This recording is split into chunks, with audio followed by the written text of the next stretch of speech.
Wild KRATTS lore, except it's not real lore because I made it up. So we all remember the creature power suits, right? The coolest part of the show. Martin and Chris both have one and can use them to acquire the abilities of any animal for which they have both a disc and a DNA sample. And you can see that Martin's is larger than Chris's. Not only is this because Martin's just such a beefy lad, but his suit is bulkier because it's the first one that was ever created, back in its very early testing days. The show justifies only the brothers having this breakthrough technology because Aviva refers to them in episode 15 as prototypes. They're prototypes! That means they're the only ones! Because it's the first of its kind, it has a lot more hard wiring and mechanics inside of the vest, and as a result, it's more prone to activating into just whatever the hell it wants. One of the most notable examples of this is in Season 1's The Blue and the Gray, when the suit malfunctions and activates into an acorn that grows into a tree. Ow! Uh-oh. Whoa! Didn't see that coming. I'm an acorn. Wow! Oh. This isn't something the suit should be able to do, yet it does this anyway because it begins to read the DNA of the acorn Martin's holding and not that of the blue jay. Also worth noting is that at the end of said episode, Aviva is being extremely cautious as she deactivates the tree suit, which might mean that she's worried about the suit frying or even exploding upon deactivation because it wasn't built to activate into a plant. But now that they know that it can activate into a plant, it's not the last time they do so. Chris's suit, as compared to his brother's, fits more closely to his form and doesn't reach as far down his torso. This is because Aviva knows how much the vest needs in it in order for the suit to function properly from its testing with Martin. But since it has less of the wiring grounding the tech in place, it's more prone to general malfunction in episodes like Tazzy Chris. Whoa! Watch out, buddy! This could cause a creature power suit malfunction. I think I'm okay, though. Something smells good. You may have noticed that the majority of my conjecture for these malfunctions is based in Season 1. That's because Season 1 takes place during the testing phase of both suits, which is why more malfunctions happen in these episodes, and why there are more inconsistencies with how it works. Why do they only need discs sometimes? Shouldn't DNA activation only work with the gloves or vest? How many power suits do you really have? There's the originals, the wetsuits, the spacesuits, one each for Aviva and Koki, and presumably one for Jimmy too. Give us the answer, K-bros! Actually, I do have an answer for this. After preliminary testing was complete, Aviva was able to secure a patent on the power suits. Martin was a huge contributor to its development and its pitch to the grant committee, but insisted that Aviva apply for the patent on her own. Because he knows that if both of their names are on it, his will be the one people care about, because he's a white male. And that is how the majority of the world prioritizes information, whether they like it or not. And she deserves credit for what she came up with. Also, he's a simp, but we'll get to that. Princeton University, the institution funding their adventures on a research grant, had a few more of the suits made since they technically own them, but they're all stored on the Tortuga in the hands of their inventor. The only suits that weren't produced in some part by Princeton are Martin's suit and the wetsuits, since Aviva only installed CPS programming into them after the incident in episode 15. Martin lost the suits a kiss? What do you think? It's funny, actually. Someone asked me this on Tumblr once. Well, not me specifically, but they made a post about it. And I was like, what would a human suit look like? So I've got this comic. It's like, it would take place during like the early testing phase where Chris now has a suit. And they're like testing it out and they're like, yeah, the test went perfectly, and they high five. But then their suits start activating themselves and neither of them actually have a disc in. So what it did was it ended up reading each other's DNA. And basically what it looks like is it's like the one episode where they're mimicking each other, except it's like their suits are like full blue and green, respectively. And then it cuts to a shot of the crew watching this go down, and Aviva's just visibly sweating. Is it supposed to? No! So, yeah, that's pretty much what would happen.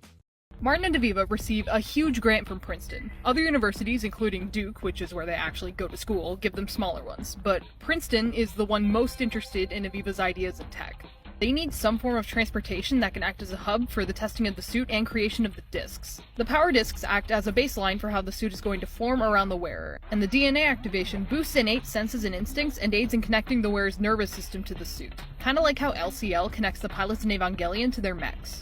But this video isn't about the discs. When Aviva brings up needing some transportation, Princeton hooks her up with their brightest mechanical engineer, a freshman named Koki.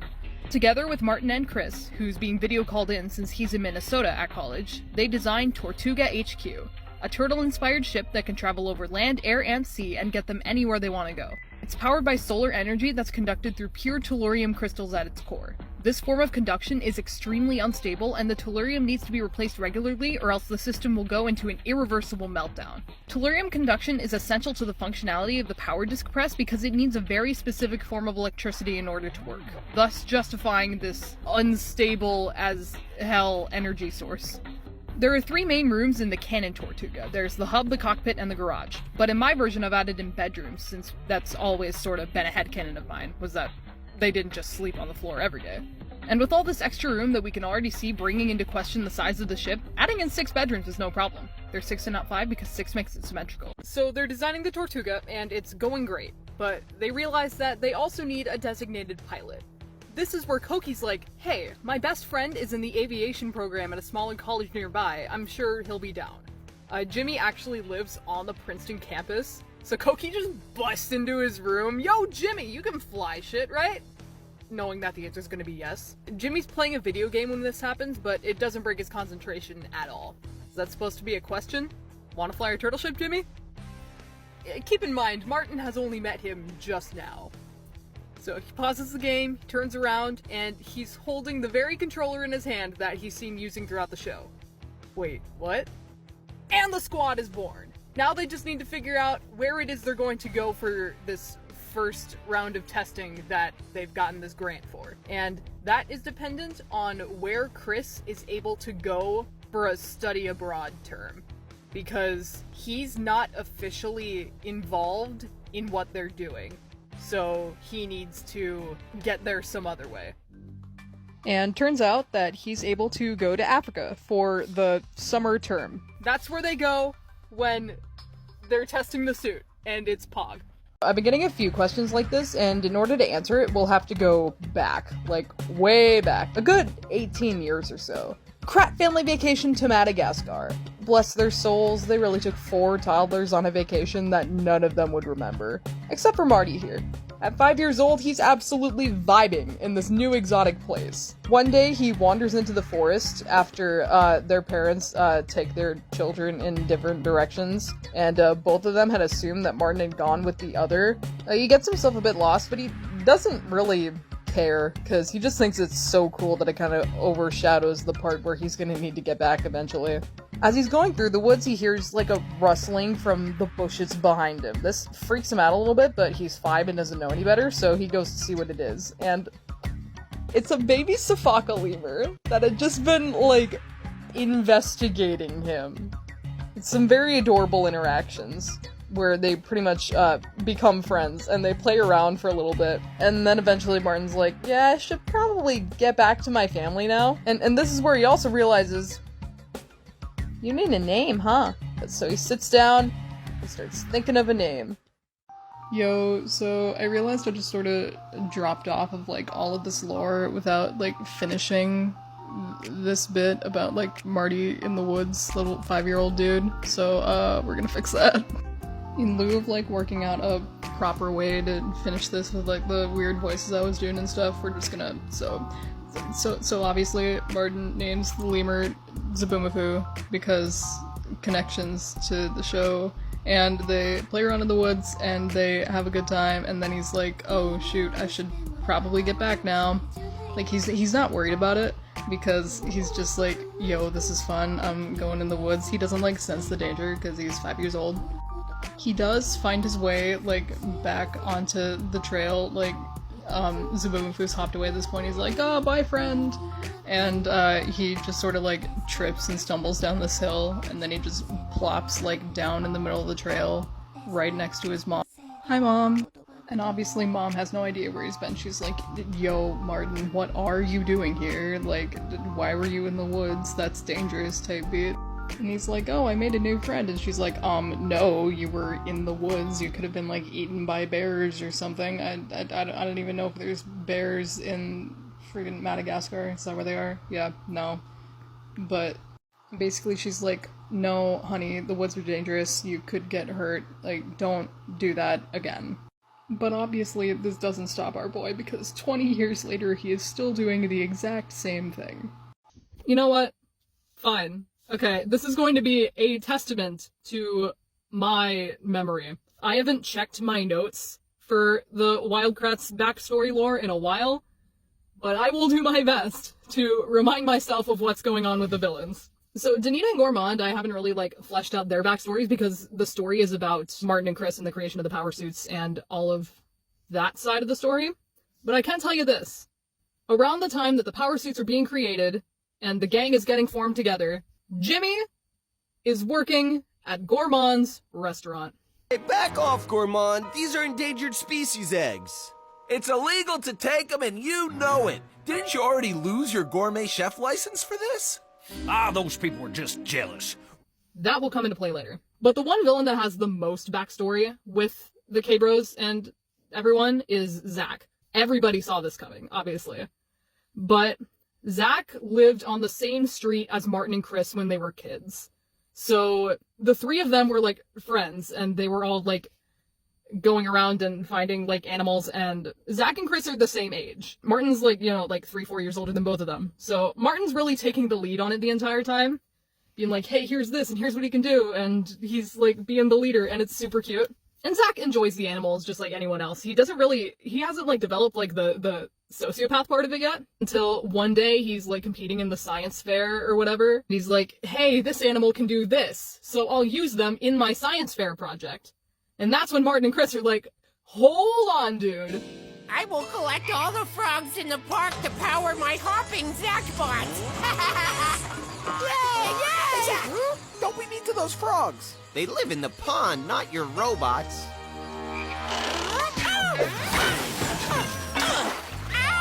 I'll get you, wild rat! You gotta let them live free and in the wild or whatever. And Zach is like, but look at all the success I'm having by using them. And everyone loves it. Because everyone's, also awful like that. So yeah, there's kind of, a rift in between them. And then sometime in the future, later on, when they're, teenagers, Zach and Aviva start dating. Because they meet at, science camp or something like that. And it's, a weird summer romance kind of thing. Wait a second, guys. Zach and I spent a summer together at science camp. Maybe I can crack the code. Not so fast, little Miss Smarty Pants. Zach's favorite number is 22. He has 6 toes on his left foot, eats 4 radish sandwiches a day, his favorite color is chartreuse, and his favorite person is himself. Oh, you think you're so smart, Smarty Pants? But they break up and it's really messy and they hate each other. That's the tea whenever they're, trying to one-up each other, is they are exes. So Martin, as we know, has been an animal buff since age 5 when he wandered off into the woods of Madagascar and met Zaboomafoo. As he grows up, he ropes his little brother Chris into it, and they make videos and have a little YouTube channel, and they're just having a fun little time. One day, years later, Martin takes Chris out to find a bear in the woods behind their house. They find it, they film it for a little bit, and then they get chased off when one of her babies wanders too close. So Chris is 14, and he's freaking out, but Martin is having the time of his life. And he's making sure he's still getting the footage. Like, Chris, are you still getting the footage? We gotta get this! And Chris is just trying to, run for his life. Martin graduates high school that night. Yep. He takes a gap year to work and make some money and do more exploring with Chris before going to Duke University for zoology. So he meets Aviva in the 3rd year of his undergrad. She's running down the hallway one day, late for some class, and she crashes into him and all her papers go flying everywhere. And she's, apologizing profusely, but Martin's, helping her pick up the papers and stuff. And he picks up some blueprints. And these blueprints are for tech that would give animal physiology to a person. He realizes that, she's making something that's, his dream. So he offers his help to Aviva, who is a freshman in the biotechnology program. And he invites her out for coffee. Ooh. They become really good friends, and Martin makes it clear that he wants to help Aviva realize this idea. So her original scope was going to be animals that can help humans with, obviously related tasks, like strength and eyesight and stuff like that. But Martin wants to broaden the scope to everything. And Aviva's just, daunted by the very concept of it. But then Martin says, every creature has a power, my friend. And this is a callback, call forward, I guess, because this is a backstory, to Season 4, Episode 6. But Aviva, have you forgotten? Every creature has a power. But he's never said these words in the show. So he must have said them to her before. And this is when it happened in my lore. 1 year later, Aviva's doing the bulk of the engineering, Martin's teaching her Dan facts and helping her with the finer details, and picking up some Spanish because it's canon that he knows a little bit of it. They decide that they would both benefit from using the suit for field research, but Aviva says he'll need a partner to go out with him. And he knows exactly who to call. Chris comes down to Duke for a weekend to meet Aviva, and he gets in on their plans. Martin reveals that he is going to be using the research to write a thesis and get a doctorate, because all you really need to get a doctorate is to defend a good thesis. This is like 2 months before he gets his undergrad. So Martin and Aviva ask around to major universities for funding. Duke is basically guaranteed to give Martin any grant he asks for, so they try to go bigger first, which lands them at Princeton. So they go in for this board meeting, and Aviva takes the lead on explaining what it is that they're doing and trying to get funding for, and the board is just not taking her seriously. They're talking her down. They're not explicitly saying, "Oh, you're a woman, we don't believe in you," but that's what they're saying. But they still try to like cover up what's going on for the whole presentation, and then they leave, but then Martin hears them shit talking the ideas behind their backs. So he goes back in there and he basically stands up for her. He's like, "This woman is the most brilliant inventor I've ever met, and we will make this happen, whether you like it or not." He gives them a whole big angry speech, and then he leaves without another word.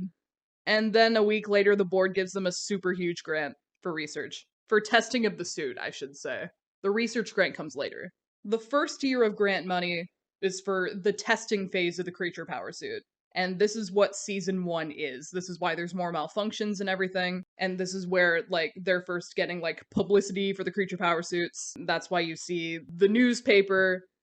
And then from season 2 through the rest of the series is, like, a bigger research grant, a 5-year research grant from Princeton, because Princeton wants to conduct their own research using the suits. So they just have to, like, feed that back every once in a while to them. But they're basically free to, like, go on their own adventures. And then sometime toward the end of this grant, or like just after it's complete, is when they finally enter the story of PFJ. But that's not for a while, and there's a bunch of things you gotta learn about before that, so you'll have to stick around for that. And real quick, I'm gonna talk villains, because everybody wants to hear what I think about the villains. So I've covered Zach and Gourmand before. Zach is the childhood friend of Martin and Chris who, like, turned to the dark side of, like, animal fun when he turns them into robots. And then he also dated Aviva at science camp for a summer, and they broke up. It was really messy, and now they're rivals. Gourmand is the head chef and owner of a restaurant in New Jersey. Jimmy works for him, and he tells the guys about the shady dude he works for. And then they call him out for cooking endangered species, and then he gets his gourmet chef license revoked. Of course, Gourmand would be running a shady New Jersey restaurant. It's so on brand. And then Danita's just some fashion bitch they met in the jungle while studying birds or something. She's just a maniac. Fashion queen. She's a maniac. I love her. But if you guys have any other questions about the lore, I'd be happy to answer them. This is where I'm gonna leave the backstory lore. We're gonna continue forward with the rest of the story from here.